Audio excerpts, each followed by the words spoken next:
Bonjour à tous, c'est Pierre et je suis très content de vous retrouver dans cette nouvelle vidéo. Aujourd'hui, je vais vous parler du chapitre numéro 6 du livre d'Alan Kerr, toujours, qui s'intitule « La méthode simple pour en finir avec la cigarette ». Ce chapitre numéro 6 est l'un des chapitres les plus importants. C'est un chapitre assez long que j'ai essayé de vous résumer du mieux possible. Le chapitre s'intitule « La dépendance à la nicotine ». Alors, juste avant de commencer mon chapitre, je voulais juste vous parler d'une chose, c'est que j'ai investi dans un petit micro-cravate. Et n'hésitez pas à me dire si vous trouvez que la qualité du son est meilleure qu'avant. Voilà, faites-moi un petit retour, ça me permettra de savoir si c'est plus agréable pour vous ou pas.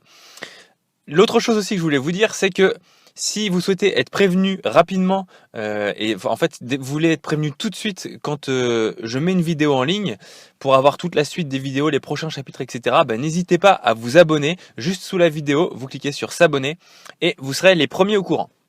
Voilà, je crois que je peux commencer, c'est parti. Chapitre numéro 6. Le tabac contient une drogue. Cette drogue-là, on la connaît tous, on connaît tous son nom, c'est la nicotine. Je ne vous apprends rien, je pense. C'est la drogue sous l'emprise de laquelle on tombe sûrement le plus rapidement. Parmi toutes les drogues qui existent, c'est l'une des drogues qui est la plus rapidement addictive.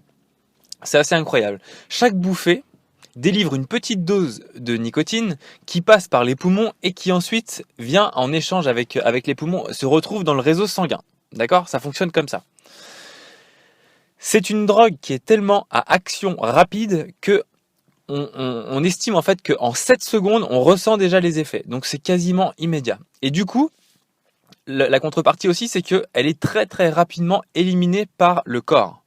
Je vais vous donner quelques chiffres. Une fois qu'on a terminé la cigarette, le taux de nicotine, il se réduit de moitié en moins de 30 minutes. Vous imaginez ? Il se réduit de moitié en moins de 30 minutes et les 3/4 de la nicotine qu'on avait ingérée en fumant cette cigarette une fois qu'on l'a écrasée, les 3/4 de ce taux sont éliminés en 45 minutes par le corps. C'est pour ça en fait qu'en moyenne, un fumeur régulier va consommer un paquet, donc 20 cigarettes par jour. Ça correspond à ça. Il y a 24 heures dans une journée si vous faites un petit peu le calcul. Bref, ça correspond à ça. Les fumeurs sont persuadés que les effets du manque sont causés quasiment exclusivement que par la nicotine. Et en fait, c'est totalement faux, puisque cet effet de manque, c'est vraiment très très subtil. Et il y a même des gens qui fument toute leur vie et ils n'ont pas eu vraiment l'impression d'être drogués. Ils ont juste eu l'impression d'avoir une habitude, vous voyez.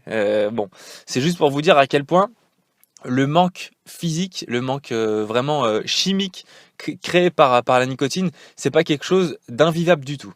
Et la preuve en est, c'est qu'on est capable de dormir pendant 10 heures et puis même de se lever, d'aller prendre notre petit déjeuner et de fumer notre première cigarette qu'en arrivant au bureau par exemple. Voilà, vous voyez, ou alors on est capable de prendre un avion. Il y a plein de choses comme ça. On va pas non plus mettre notre réveil pour fumer toutes les heures. Non, on n'en est pas là. Donc le manque physique, il est largement supportable. C'est ce que ça nous montre. Ce que je voulais vous dire également, c'est que la pire sensation qu'on puisse ressentir, il n'y a pas de douleur physique, il n'y a pas de choses comme ça, mais la pire chose qu'on puisse ressentir, c'est, allez, au pire des démangeaisons, et sinon une grosse sensation, comme une sensation de faim. On a vraiment la dalle, on a faim, mais on a faim de poison, on a faim de nicotine, tout simplement. Donc après quelques secondes, après avoir fumé cette cigarette, on va ressentir un soulagement, et au final, qu'est-ce qui va se passer ? On va simplement revenir à notre état un peu plus ou moins basique, de base, notre état normal. Parce que, si vous voulez, le manque de nicotine qui est créé par la cigarette elle-même, en fait par le manque de cigarette, si vous voulez, ce manque-là va nous mettre dans l'inconfort et il va falloir fumer pour prendre une dose de nicotine pour retrouver notre niveau de confort à peu près normal. Et encore, vous verrez un peu par la suite que on n'est jamais vraiment revenu au niveau basique. On est toujours un petit peu plus stressé qu'avant de fumer, que quand on n'était pas fumeur. Donc la cigarette, en fait, elle ne va faire que combler un manque qu'elle a elle-même créé. C'est juste incroyable.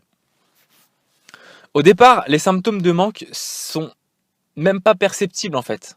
C'est vraiment très très faible. Quand on commence à fumer, que ce soit le soulagement même, il est à peine perçu. Donc c'est pour ça que c'est très très sournois, on s'en rend même pas compte. Lorsqu'on fume un peu plus régulièrement, on pense apprécier le goût ou on pense avoir pris l'habitude. En fait, c'est ce qu'on se dit. On se dit, bon, bah, j'ai pris l'habitude ou non, mais en fait, j'aime bien le goût quand même de la cigarette, c'est pour ça que je continue de fumer. En fait, il n'en est rien. C'est simplement qu'on est devenu dépendant à une drogue. Il faut vraiment mettre les mots et comprendre ça. Il faut vraiment le comprendre et il faut l'accepter, hein. On est drogué. En fait, c'est ce qu'Alan Kerr nous dit, c'est qu'on a le petit monstre qui s'est installé en nous à ce moment-là et c'est lui qui à chaque fois appelle à la cigarette. Il compare ça à un petit monstre. On veut combler un besoin immédiatement pour revenir à notre état normal. C'est ce que je vous disais tout à l'heure, hein. On veut simplement prendre notre dose pour se sentir à peu près normal, tout simplement. Et il compare ça à l'alarme d'un voisin. Vous imaginez, vous passez toute la journée chez vous et toute la journée, votre voisin, son alarme, elle s'est déclenchée depuis le matin et elle sonne en continu, en continu. Au bout d'un moment, ça vous prend la tête, etc. Et le soir, quand le voisin arrive, ben, il éteint son alarme. Et là, le bonheur que vous ressentez par l'absence de l'alarme, c'est exactement comparable en fait au bonheur que vous ressentez quand vous prenez votre dose de fumée. C'est tout à fait comparable en fait. C'est vraiment se faire mal pour ressentir du bien quand on arrête de se faire mal. Je sais pas si vous voyez le truc. Alan Kerr prend cette petite image et je la trouve vraiment sympathique. Donc les deux vrais pièges aussi qu'Alan Kerr souligne, c'est le fait qu'il n'y ait pas de douleur physique identifiable. Et c'est vrai ça. S'il y avait une douleur physique, ben en fait on identifierait que c'est une drogue, que c'est mauvais pour nous. Sauf que comme il n'y a pas vraiment de douleur physique, eh ben on laisse courir si vous voulez. On se dit bon, c'est pas trop grave, etc. Il n'y a pas vraiment une sonnette d'alarme qui se met dans notre tête. Et aussi, le gros côté vicieux, c'est vraiment que la drogue agit par son absence. Et ça, c'est vraiment, ça nous met dans un cercle vicieux, c'est quand même assez terrible. Il nous dit une chose importante aussi, Alan Kerr nous dit que ce n'est pas une habitude, mais une dépendance. Alors pourquoi est-ce qu'il dit ça? Il dit ça tout simplement parce que c'est vrai qu'on a tendance vraiment à dire qu'on fume par habitude, etc.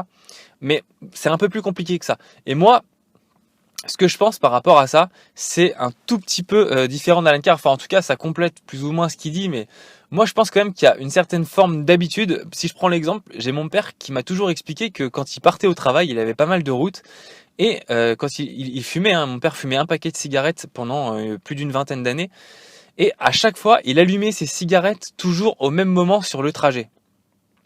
Et ce qui est incroyable, c'est qu'il me le disait, mais du coup, il s'en rendait compte que parfois, mais toujours, il allumait ses cigarettes au même moment.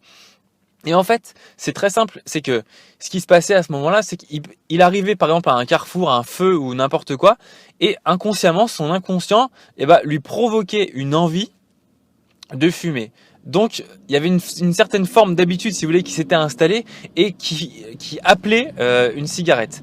Donc, si on s'en va là, en fait, c'est très simple. Il faut vraiment comprendre que notre mental, notre inconscient, notre mental vraiment est capable de créer chez nous une envie physique. C'est comme, je sais pas, si vous apprenez une terrible nouvelle, et ben vous allez sentir quelque chose de physique en vous. Vous allez avoir mal au ventre, les jambes qui se coupent, etc. Qu'est-ce qui s'est passé? Votre mental a agi sur votre physique et vous ressentez, vous avez une sensation physique qui se matérialise vraiment physiquement par un ordre envoyé par le cerveau. Donc c'est exactement la même chose. Mon père, il passait, il s'arrêtait à un feu, hop, il y avait son inconscient qui lui disait t'as envie d'une cigarette, l'ordre était envoyé, hop, ça provoquait chez lui une envie de fumer. Une envie, une démangeaison, voilà, hein, il avait besoin de fumer. Donc c'est toutes ces habitudes-là qui le poussait à fumer, et en tout cas qui rétroalimentaient toujours son addiction. Donc voilà, il y a un exemple, pour moi il dit que c'est pas des habitudes, mais que c'est vraiment une dépendance à l'égard d'une drogue. Je suis complètement d'accord, mais pour moi c'est quand même rétroalimenté par les habitudes en fait. Ok ? J'espère que c'est assez clair ce que je voulais vous dire, mais je tenais à vous le dire. Donc comme toute drogue, le corps il s'immunise un petit peu contre cette drogue, et du coup on ressent de moins en moins les effets. On est obligé donc de fumer de plus en plus. C'est pour ça qu'on voit très souvent une évolution du nombre de cigarettes, et puis qu'en général, après, ça stagne aux alentours de 20 cigarettes par jour, un paquet par jour. Ce qui est fou aussi, c'est de se dire que on fume par ennui, on fume aussi par concentration, et on fume quand on est stressé, et on fume quand on est décontracté, vous voyez ? Et à chaque fois, c'est contradictoire. L'ennui, la concentration, le stress, la décontraction. Donc, en fait, c'est quand même incroyable. On peut se dire, mais qu'est-ce que c'est que ce produit qui est totalement sur des effets contradictoires et dont on a besoin, quel que soit le moment de notre journée, le moment, et ça peut changer en 1 minute, quoi. On peut être stressé et après on peut se sentir décontracté, on aurait envie de fumer, bref, ça appelle tout le temps, en fait, à rétroalimenter, toujours alimenter cette addiction. C'est juste un cercle infernal. Alan Kerr, il parle aussi du produit qui est vraiment néfaste, et il n'a pas tort. Il nous dit par exemple que quand on prend notre première bouffée de cigarette, au début, on tousse, on a des maux de tête, etc. Donc là, il y a un message d'alerte qui nous dit attention, poison, poison. Voilà. Et en fait, c'est totalement vrai. On se force à fumer pour faire comme les autres, pour avoir un impact au niveau social, pour l'image qu'on va renvoyer aux gens. On se force à fumer ces premières cigarettes, on se force à devenir dépendant à un poison. C'est assez incroyable. On va contre notre corps. Et là, il prend aussi une image que j'aime bien. Il dit prenez une bouffée de fumée et crachez-la au visage d'un animal. Et vous allez voir la réaction de l'animal. Et ben vous allez vite comprendre que c'est vraiment du poison. C'est clair et net. Et c'est juste fou le mal qu'on se donne à devenir dépendant. Voilà ce que nous dit Alan Kerr. Il y a aussi une chose très sournoise, au moment où on devient généralement dépendant à la nicotine, à la cigarette, c'est le moment de l'adolescence, et très souvent en fait les ados ne nous écoutent pas, n'écoutent pas les parents quand on leur dit, quand on leur explique que c'est pas bon pour eux de fumer, etc. Et pourquoi est-ce que ça arrive? Tout simplement, comme vous à l'époque où vous avez commencé à fumer, vos ados ils se disent tout comme vous que de toute façon ils aiment pas le goût, donc ils voient pas le problème, ils savent. Pour eux, ils sont persuadés qu'ils vont pas être dépendants comme vous l'êtes, puisque pour eux, le goût est mauvais. Mais si vous vous rappelez aussi, vous, au début, vous vous forciez, et le goût n'était pas bon non plus pour vous. Donc, finalement, c'est un engrenage très subtil comme ça, où on se dit, de toute façon, je suis en sécurité, pour moi, le goût est désagréable, j'aime pas ça. Sauf que c'est là qu'on est en train de tomber dans le piège, parce qu'on se dit, on prend pas ça pour une drogue vraiment, on se fait avoir par le truc parce que on se dit de toute façon moi je n'aime pas le goût, donc je ne risque pas grand chose, ça me rend stylé, ça me rend ça me donne un style, etc. Et puis c'est parfait puisque de toute façon je risque pas d'être dépendant, le goût moi je l'aime pas. Ça c'est vraiment un gros piège. Certaines personnes sont effrayées à l'idée d'en apprendre un peu plus sur la cigarette. Ça, c'est important aussi que vous le sachiez. C'est qu'il y a pas mal de gens qui se disent que ils n'ont pas envie de trop en savoir sur l'addiction, sur la cigarette, etc.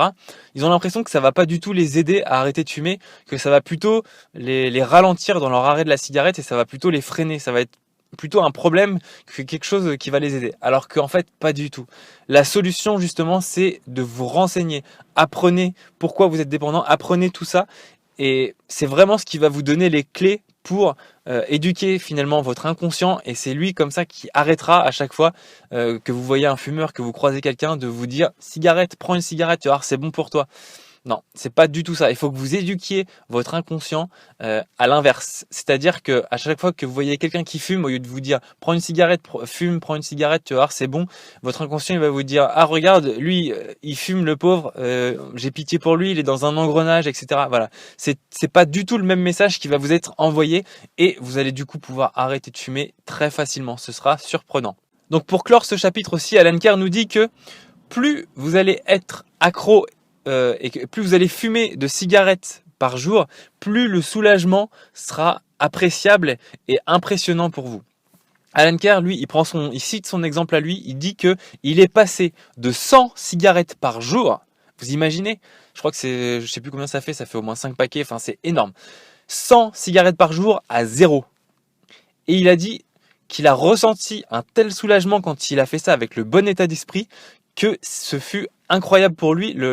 Il a ressenti en fait du bonheur, et pour lui ça n'a pas été difficile du coup d'arrêter de fumer, parce que il s'est vraiment concentré sur ce bonheur qu'il a ressenti, cette délivrance quoi. C'est incroyable. Il nous dit que il est aussi facile pour un gros fumeur d'arrêter que pour un fumeur occasionnel, du coup dû à cette délivrance qui est beaucoup plus importante chez un gros fumeur. Alors certes, normalement le gap il pourrait être ressenti comme comme difficile chez le gros fumeur. Mais en fait, la délivrance est telle, si elle est vraiment, comment dire, si elle est vraiment intellectualisée comme ça, la délivrance, elle est telle, c'est un tel bonheur que ça vient combler, mais toutes les petites dépendances, tous les trucs, toutes les autres idées, ça vient submerger de bonheur en fait le fumeur qui réussit à arrêter de fumer. Ok? Ça c'est quelque chose d'important. Alors pour y parvenir, il suffit de faire une seule chose, il suffit de supprimer tout le lavage de cerveau qu'on a subi depuis des années. Toutes ces idées reçues sur la cigarette, toutes nos croyances là qui nous empêchent d'arrêter par nous-mêmes, qui nous empêchent justement d'arrêter facilement. Pourquoi ça devrait être difficile d'arrêter de fumer? Qui est-ce qui nous dit depuis qu'on fume, depuis qu'on est petit, que c'est dur d'arrêter? Voilà, c'est nous qui décidons si c'est dur ou pas, et c'est nous qui avons le pouvoir en nous, il suffit juste d'enlever toutes ces croyances qui nous limitent. Donc voilà, j'ai essayé de vous résumer ce gros chapitre le plus simplement possible. Après, il y avait vraiment beaucoup de choses à dire, donc j'ai essayé de rien louper d'important.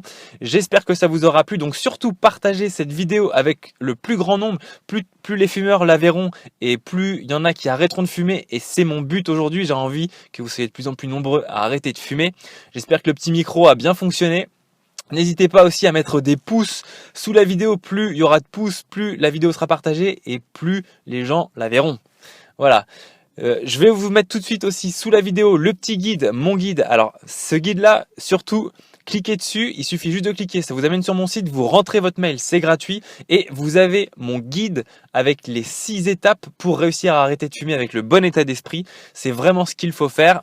Je vous envoie ça tout de suite. Donc vous avez le bandeau là, vous cliquez dessus, vous enregistrez votre mail et je vous envoie la vidéo instantanément. Allez, ciao!